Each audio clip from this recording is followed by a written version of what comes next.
Thanks, Congressman. Gentleman yields back. Chair now recognizes Mr. Scholten, my friend from Michigan, for 5 minutes of question. Thank you, sir. Thank you to our chairs and ranking members for organizing this incredible hearing today, and thank you to our distinguished panel and all the work that you do. I would be remiss if I did not open my remarks the same way as my colleagues did, which is just expressing deep dismay over the policy allowing additional confusion over the use of swastikas and nooses back into our United States Coast Guard. This administration has criticized Democrats for their, quote, woke policies that distract us from the true mission of the armed forces, but it seems to me that this administration is the one who is obsessed with these policies and symbols that they deem woke, spending more time on declassifying divisive symbols and changing our fonts from actually improving the efficiency of our armed forces. Furthermore, the danger and distraction of these policies are terribly harmful for our coasties. The world is still reeling from the horrible anti-Semitic terrorist attack on Bondi Beach that killed 15 innocent people just trying to celebrate Hanukkah. The fear is alive. The United States Coast Guard has a choice. Will it choose to protect its service members from hate and harassment? It is our job to make sure it does.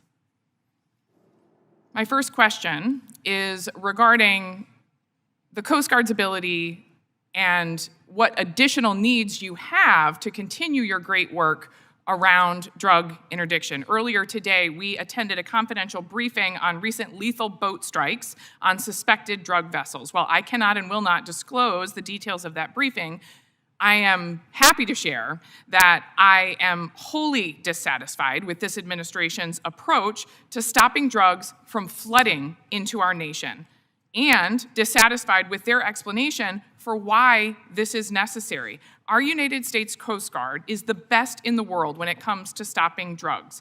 Far more interdictions than the DOD, as our ranking member just said. You all have the best capabilities to board suspected drug boats, apprehend smugglers, and destroy illegal drugs before they reach our shores. The narco-terrorists who are threatening our country present a real danger. Tens of thousands of Americans are killed each year from cocaine overdoses laced with fentanyl, and millions more lives are destroyed as a result. We have to take this threat seriously, which means stopping these drugs before they come to our country, not blowing up innocent anglers who are just trying to catch their dinner. Rear Admiral, what additional technologies could assist the Coast Guard in supporting its mission to interdict illegal drugs? Congresswoman, I think the ranking member in his opening statement mentioned that we would need sustained funding to support the big, beautiful bill that we've gotten, and I think that is probably the first and foremost. The technologies that we're starting to field that we've gotten some monies for are very helpful. It's a good start for us to recapitalize. But what we'll need to do in the future is continue to sustain all those assets that we get. As our autonomous systems become obsolete, we'll have to replace those. And then, as Admiral Tama mentioned, we're going to need new technologists. We're going to need new types of ratings, folks to do data, folks to do cyber, and so those would we would need to move forward. We are very supportive of new technologies. We think it's essential moving forward. We're all here to support additional funding streams.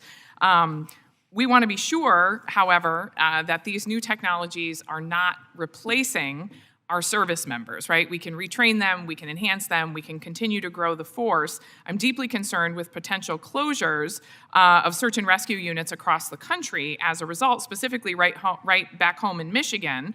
To be clear, any Coast Guard station closure in West Michigan is wholly unacceptable, particularly given the rapid growth that we are seeing in this region as a whole.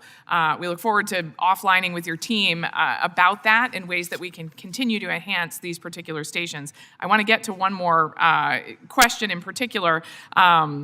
It is critical for the Coast Guard to preserve new and advanced technology platforms, but we also need to ensure that the service leverages innovation to enhance the capabilities of its current fleet, squeezing every bit of mission value out of proven vessels.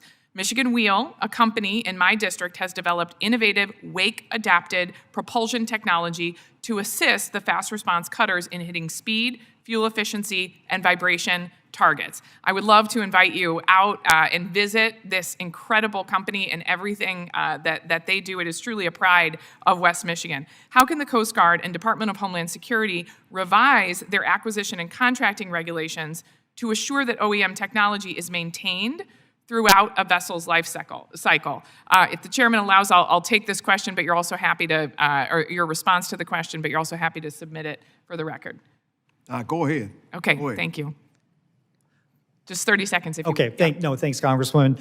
And we'll be happy to provide some additional comments on it. But just in answer to your question, I think this reorganization that we've done under force design, one of the things we did was we have a program executive office now called C, which is for our ships, along with our aircraft and our robotics. And so, that group right there is our entry point to do all the things that you're talking about. If there's innovations that are available, and then, with our futures development integration folks, they can take that technology, put it quickly, test it out, see if it works for us, and then field it. Thank you. Happy to put you in touch with them, yes. Appreciate that. Yes, we'll take you up on that. I yield back. Gentlelady yields.